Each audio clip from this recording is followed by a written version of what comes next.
सदर मजलिस व रुकने पार्लियामेंट बैरिस्टर असदुद्दीन ओवैसी ने कहा कि उत्तर प्रदेश में मजलिस इत्तेहादुल मुस्लिमीन 100 नशिस्तों पर मुकाबला करेगी। इनका कहना था कि रियासत में मजलिस की कारकर्दगी बेहतर हुई है। इन्होंने कहा कि नशिस्तों पर मजलिस न सिर्फ जीत दर्ज करेगी बल्कि कसीर तादाद में वोट भी हासिल करेगी। सदर मजलिस का कहना था कि हिंदुस्तान के मुसलमानों ने 2 कौमी नजरिए को मुस्तरद कर दिया। यहाँ के मुसलमान जिन्ना का नाम तक नहीं लेते, लेकिन समाजवादी पार्टी और दीगर जिन्ना का नाम लेती हैं और सावरकर का भी नाम लिया जाता है। इन्होंने पूछा कि मुसलमानों को इंतखाबी मुहिम में क्यों जगह नहीं दी जा रही है। मुसलमानों के साथ खुलेआम तस्वीर कशी नहीं होती है।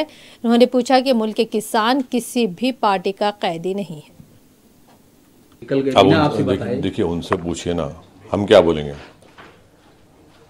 ये कोई जोर जबरदस्ती तो किसी से नहीं की जा सकती। अगर वो जो आप जिनका नाम ले रहे हैं उन्होंने ये फैसला क्यों लिया, उनसे आप पूछ लीजिए। हम नहीं बता सकते उनके बारे में, वो खुद बताएंगे।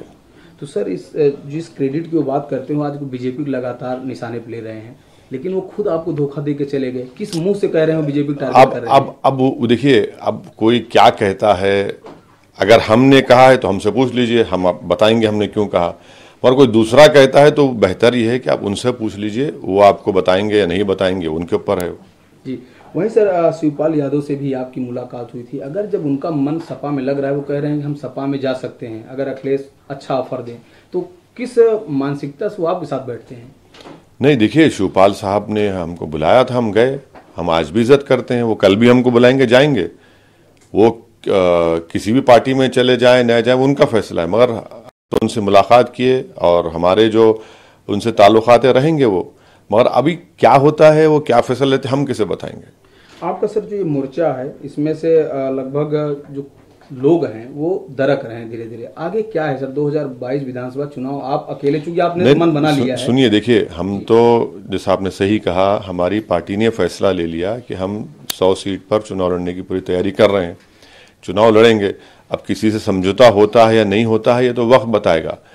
हमारी 2-3 पार्टी से और चल रही है, अब वो कितना मटेरियलाइज होता है, कितना फ्रक्टिफाई होता है, क्या नतीजा निकलता है, तो वक्त बताएगा। और चुनाव तो हम लड़ेंगे। और ये बात सच है कि 5 साल पहले जो MIM का मौक़िफ़ था उत्तर प्रदेश में, वो मौक़िफ़ अभी नहीं है, वो बहुत बेहतर हुआ है, बहुत स्ट्रांग हुई है पार्टी हमारी। आज हम इस पोजीशन में हैं कि हम चुनाव जीतेंगे और बहुत बड़ी तादाद में वोट भी हासिल करेंगे जहां से हमारा कैंडिडेट लड़ेगा। तो अब ये तो हमारी पूरी कोशिश है, तैयारी है। अब आगे देखिए क्या होता है।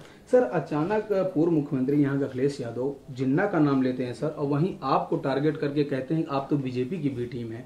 मतलब आपको टारगेट करना, जिन्ना को नायक बनाना, ये कुछ समझ में आ नहीं रहा यूपी में।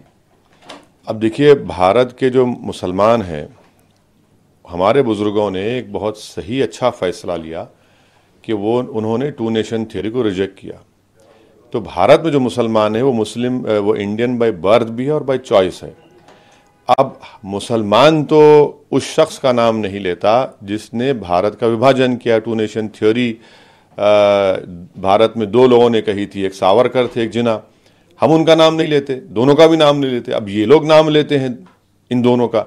तो इनसे पूछा जाए कि भाई इनसे इतनी मोहब्बत क्यों है जिन्होंने ये 2 नेशन थ्योरी और डिवीजन की बात की थी।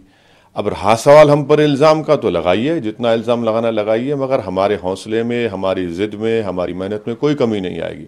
इल्ज़ाम लगता है इसलिए लगता है कि उनको दिख रहा है कि तकलीफ़ हो रही है उनको हम MIM पार्टी से, और हम अपना काम करते रहेंगे। मगर अखिलेश यादव को ये भी बताना ज़रूरी है कि आप ही के परिवार के 3 लोग कैसे हार गए 2019 के चुनाव में, जब आप बसपा के साथ अलायंस था आपका।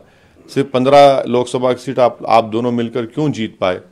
इसकी क्या वजह थी, जबकि आपको 75% मुसलमानों का वोट मिला?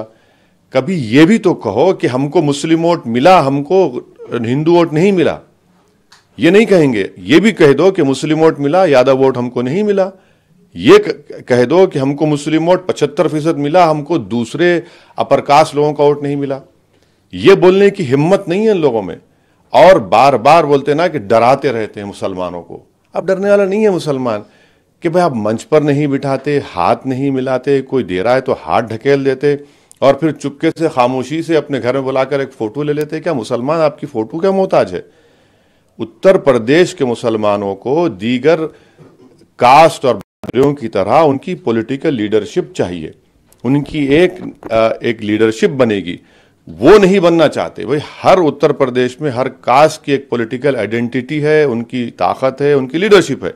अगर 19% मुसलमानों का कोई लीडरशिप नहीं, जिम्मेदारी मुसलमानों की भी है कि हम वो काम कर रहे हैं कि यहाँ पर उत्तर प्रदेश में मुसलमानों की लीडरशिप बने, जैसा यादवों की है, दलित्स की है, ब्राह्मण्स की है, ठाकुर की है, बनिया की है, राजभरों की है, मौर्या की है, इन सब की है। तो इसमें बुरी बात क्या है? जब हम पॉलिटिकल एम्पावरमेंट की बात कर रहे हैं तो सबके पेट में दर्द शुरू हो जाता है।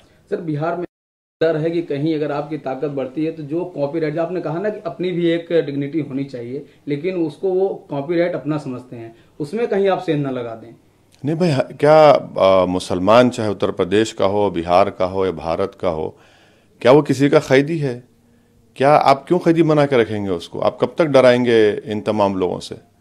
क्यों डरेंगे हम इन लोगों से? भाई देश हमारा है, हमको भी जमहूरियत में और संविधान इस बात की इजाज़त देता है कि हम अपनी लीडरशिप को बनाएं और बनाएंगे। आज नहीं तो कल वो लीडरशिप बनेगी। जब आप अपने कास्ट के वोट पर लेकर और सिर्फ वो 11%, मुसलमान 19%, क्या पैगाम देना चाह रहे हैं? क्यों नहीं लीडरशिप बनने देते आप? और बनेगी। तो ये मुसलमान जो है ना, किसी पे बाजू खड़ा करे, कंधे पे हाथ रखकर फोटो लेना, हम इस फोटो के मोहताज नहीं है।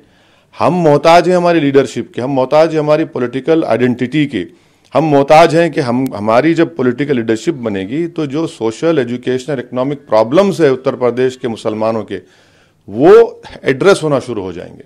सर, अभी कुछ सर्वे आए थे मीडिया के, देखकर क्या लगता है सर, वो लोग कहीं आप लोगों के साथ मिलकर कुछ कोई नया गठबंधन कुछ हो सकता है? नहीं, हमारी पार्टी का एक साफ फैसला है कि हम बीजेपी और कांग्रेस साथ नहीं जाएंगे, ना कभी जाएंगे, नहीं जा सकते हम इनके। अब दूसरे पार्टियों ने अब क्या होगा नहीं मालूम ना मुझे। देखिए, मैं किसी को मजबूर नहीं कर सकता।